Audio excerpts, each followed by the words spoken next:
ñu gis depuis hier selon les informations ay députés yi ñu ngi bëgg a lever immunité parlementaire kii nga xam ne mooy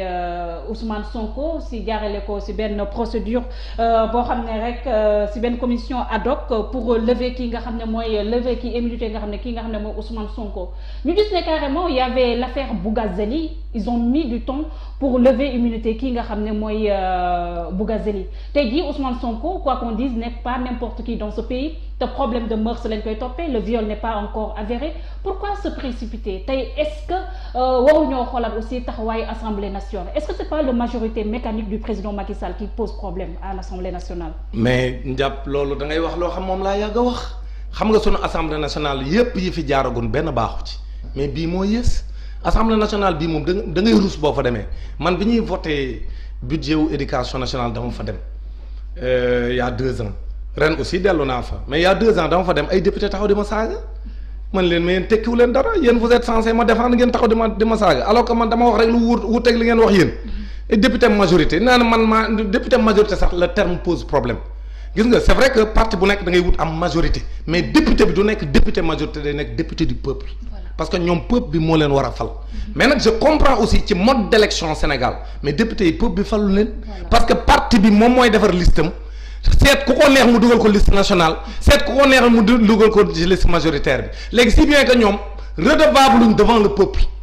dañuy redevable ci ki leen fa teg liste bi ki la fa dugal teg la ci position baax bu tax nga nekk député mais boo paree moom rek ngay lu mu la jox nga tàccu loolu nag man jàpp naa ni lii ak li fi xewoon avant lii depuis 1962 maa ngi lay wax la xewoon ci jamonoy Senghor ak Mamadou Dia Senghor France utiliser ko mu dem coup d'état Mamadou Dia ba noppi wër Sénégal utiliser les médias d'état utiliser l'argent de l'état utiliser tous les créneaux de l'état dem tuumaal Mamadou Dia ne moom moo ko doon jéem a coup d'état kon complot yàgg na Sénégal kon nag man dama jàpp ni sunu assemblée bii la ñu war a soppi bi mooy au lieu ñu koy def assemblée boo xam ne ab parti mooy taxaw di imposer ko neex ñuy def un scrutin au niveau de chaque département ñu affecté la selon ce poids électoral ñu affecté la ce nombre de députés ñu dem compétition par département nga xam ne dañuy am une liste nationale ku ci nekk boo xam ne département par département nga xam ne dañuy dindi la dose majoritaire même bu ñu ko dindiwul en tout cas ñu wàññi ko ba mu nekk presque 10% ou 20% lépp nekk proportionnel ba nga xam ne département bu ci nekk ku fay jóge da ngay nekk député département ba nga jóge bu ko defee bu ñu nee département tel Kébémer am nañ droit à 2 députés ya ko gagné seen askan moo leen di fal bu ñuy ñëw assemblée dañ fay nekkal Kébémer le député de Koumpentoum nekkal fa Koumpentoum le député de Matam nekkal fa Matam loolu mooy assemblée bu am njariñ foofu la Sénégal war a jëm mais assemblée boo xam si dañoo defar ab liste majoritaire raw gàddu yow même bu ëppalee benn voix yaay jël lépp. bu ndee 100 députés yow mën ngaa gagner 80 yëpp te pourtant tuuti nga ëppale nit ñi ci ay voix kooku man jàpp naa ni wax dëgg yàlla Sénégal war na ko dépasser surtout que gis nañ ni depuis 1960 assemblée yi amagun yëpp amuñu benn njariñ assemblée bii nag da cee yées bii daw nii moom moo yanu pékki mi mooy assemblée bi ci gën a dee moom mais nag assemblée bu baax Sénégal mosu koo am c'est assemblée bu tënku ci li intérêt réew mi taxaw bu président jaarul yoon nga ne ko li ngay jaar duñ ko voté mais loolu man jàpp naa ne quand même ñun Sénégal yëpp ñoo ci teg baaraamu mu leer nañ donc jot na ñu soppi sunu assemblée maintenant li ñu bëgg a def ni ñoom assemblée dañ ko def parce que ils ont leur majorité mais maa ngi leen di xamal leen fàttali sunu mag mu baax mi dabaax la mu waxoon ci discours am historique am boobu mu defoon daan ne bu ñu leen yónnee ci jamono Abdou Diouf mu ne bu ñu leen yónnee yéen député yi loo xam ne seen aqulaay taalaa gisu leen ci njëriñu réew mi bu leen ko voté ngir yàlla bu leen ko voté wax ba jooy loolu la ñuy xaar ci ñoom député yi ñu xam ni lii ñu bëgg a def doomu jàmbur Ousmane Sonko doom la sénégalais la comme tout le monde Ousmane Sonko defu fi lu tax ñu bëgg koo tong-tong kon ñun li ñu jàpp mooy lii lépp ay complot yi kese moo ko lal mënuñu nag toog ñun ñépp di seetaan ñu teg tuuma bu légère nii nga xam ni vraiment l'accusation est trop légère que nga xam ne avocat bu am fulla sax doo dem di ko défendre mais wax dëgg yàlla benn sénégalais boo xam dëgg rek moo la ñor waroo nangu lii juste rappeler aux internautes yéen ñuy topp di suivre suñu page Facebook Sénégal 7 wala ci YouTube bi je vois que vous êtes nombreux à nous suivre sur notre page YouTube on est à 5200 vues ak it ay seen ay commentaires yu am solo yoo xam ne rek jëmale ko ci man ak kii di Dame Mbodj mais on est là juste pour faire notre boulot Dame on avance ñu wax par rapport ak li nga xam ne mooy enquête bi nga xam ne ñu ne les gens de la gendarmerie boucler neen enquête bi ba jëbbal ko ki nga xam ne mooy procureur suñu justice bi ak nu mu tëddee nii est-ce que mënuñoo wax ne fu mu toll nii l'avenir politique de Ousmane Sonko est en jeu. L'avenir politique de Ousmane Sonko est en jeu mais xam nga lay dëgg mooy réew bu fa justice amul réew ma jàmm dafa am. man li ma gëm mooy ñoom magistrat yi seen bopp du samay wax ñoo ko waxal seen bopp ñoo ne ñoom dañoo bëgg indépendance du loolu lañ wax. am na sax juge bu démissionné ne c'est une je démissionne d'une justice qui a démissionné du loolu la wax. donc wax ji kay lu leer la ñoom seen bopp ñoom magistrat yi ñoo ko waxal seen bopp ñoo ne ñoom amuñu indépendance am déet ñoom du ñoom ñoo ko wax ñoom magistrat yi di am ay da am ko au moins ponkal mu ne ci seen biir démissionné ni moom lii gisatu ci boppam parce que justice bi ni muy doxee baaxul ba nee na bàyyi na bind lettre boo xam Sénégal yépp keroog ku ko liir sa ngéem nga kon nag magistrat yi nañ xam ne fii loo fi àtte di nga ko àtte ëllëg te loo fi àtte di nga ko rendre compte le jour du jugement dernier parce que ñun dañoo gëm ni bis penc dafa am dañoo gëm dañuy dem taxaw ca kanamu yàlla ñu waxaat te lii ils ont devant eux leur destin c'est-à-dire que le destin de toute une nation parce que ñëpp dañoo gëm ne dossier bi liñ ci bëgg a def ni yëpp xam nañ li ko lal kon nag ñun la ñuy xaar du ay pataxee dossier bi pour gaawoon tamit ne assemblée ay woo lever immunité parlementaire pour ñu jéem a faagaagal doomu jàmbur ci ñëpp xam ne benn objectif majeur donc moo ci nekk parce que Ousmane Sonko dérange. c'est ça la vérité xam nga man dëgg su ma ko waxul du ma nelaw tey su ma demee naa mën a nelaw parce que wax naa ko parce que li ma gëm mooy liy dëgg mooy def Ousmane Sonko dérange et puisqu'il dérange dañ ko bëgg a faagaagal loolu laa gëm man loolu mu wax nag moom dans son discours c'est exactement la vérité donc li ñu war a xool mooy ñu xam ne ñun ñëpp ñoo bokk suñu réew te réew mi jàmm moo fi war a am Ousmane Sonko deful kenn lenn cette fille là nga xam ni tey jii am nay enquêtes yu ci génn ci moom ni c'est une fille de mœurs légère. non kooku on ne va pas faire de jugement de kooku non mais man waxuma ko ay journaux ñoo ko publier non mais ñoom ñoo ko publier ay journaux ñoo ko publier maintenant man dama gëm ni waruñ ci jaare waruñu waa mais léegi kooku dafa vie privée Ousmane Sonko Ousmane Sonko di kilifa ñu bëgg a ñëw daal di koy tuumaal lu ñàkk fayda ni mais non mais quand même mais qu'on soit sérieux aussi c'est-à-dire que doomu jàmbur la moom tamit léegi ki ko tuumaal mais moom ci moom gënta nekk sénégalais Ousmane Sonko mais ñëw tuumaal ko loo xam ni ñëpp gis nañ ni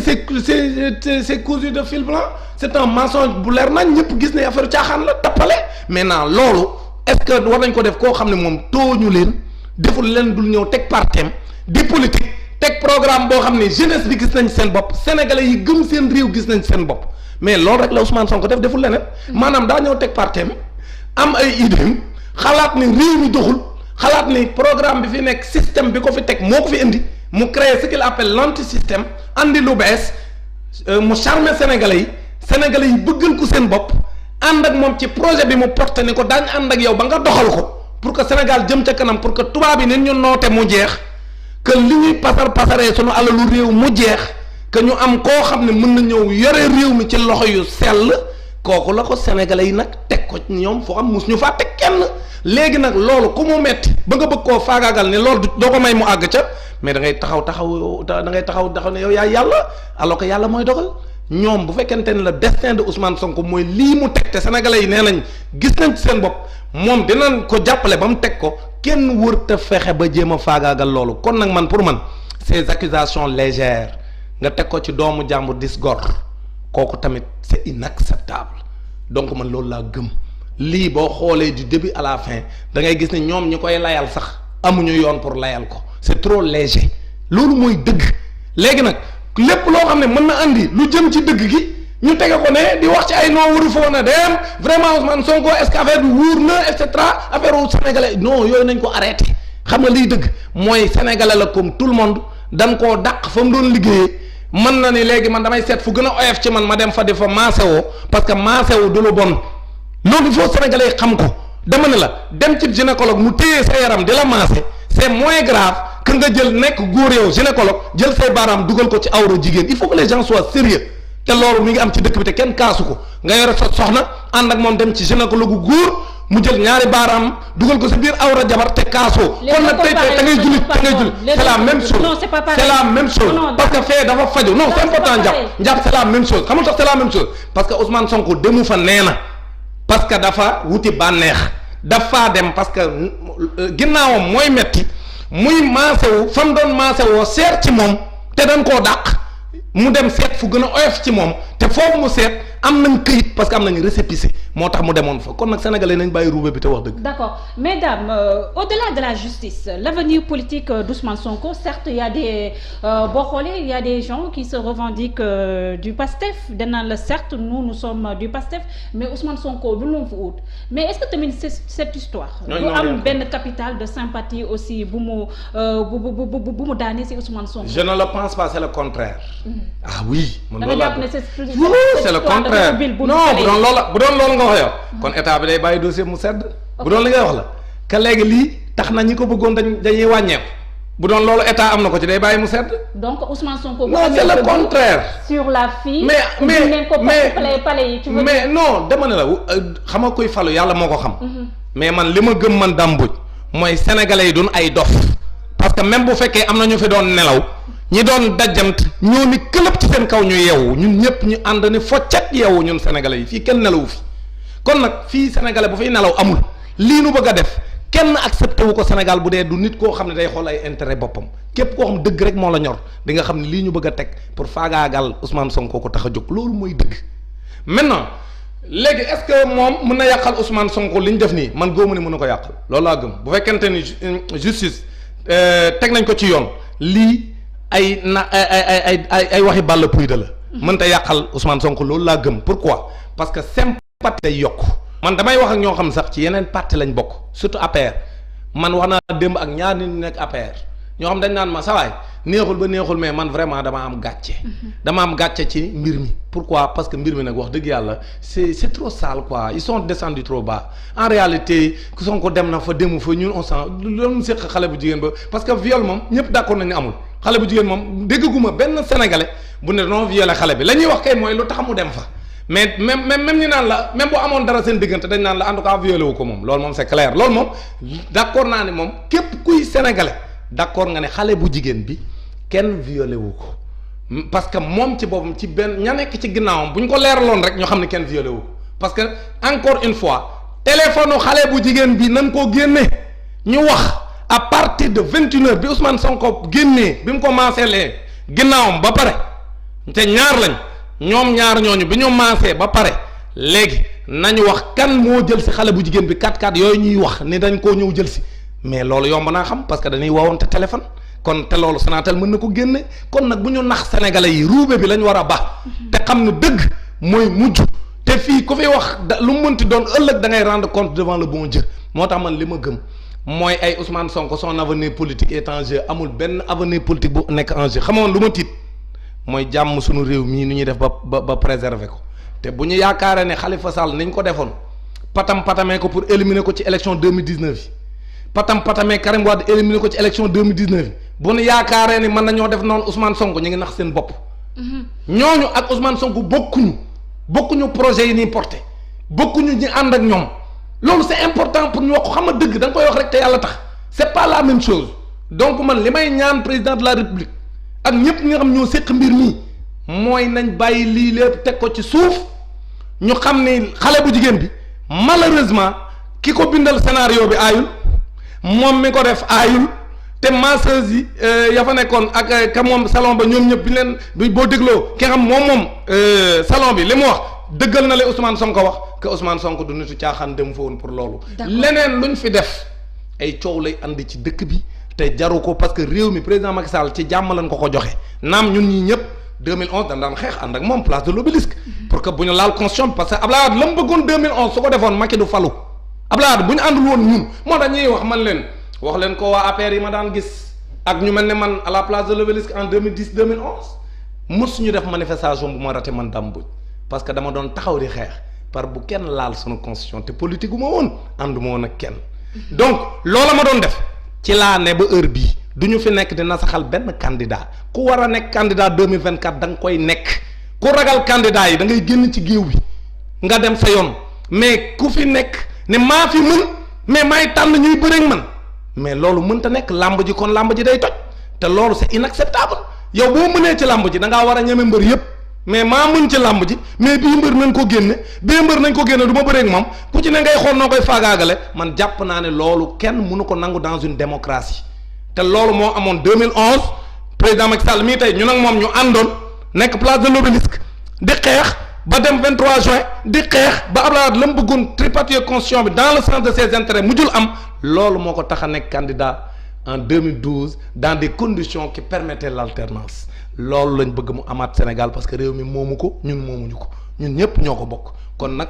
képp ku bëgg jàmm na digal président de la République ak képp koo xam ne mi ngi ci dossier bii ne leen nañ wut jàmm parce que réew jàmm moo ko yore parce que boo ko bëggee gouverner dans la terreur du dem te man li may sentir Sénégal mooy une dictature bu leer naññ boo xam ne mi ngi ñëw ci sunu kaw ñun ñëpp fi mu toll nii ku fi wax ñu jëm la faagaagal képp ku ñu yaakaar ne mën nga nekk candidat bu leen andil ay jafe-jafe daañ jéem a wut ay pexe yu ñu la écarté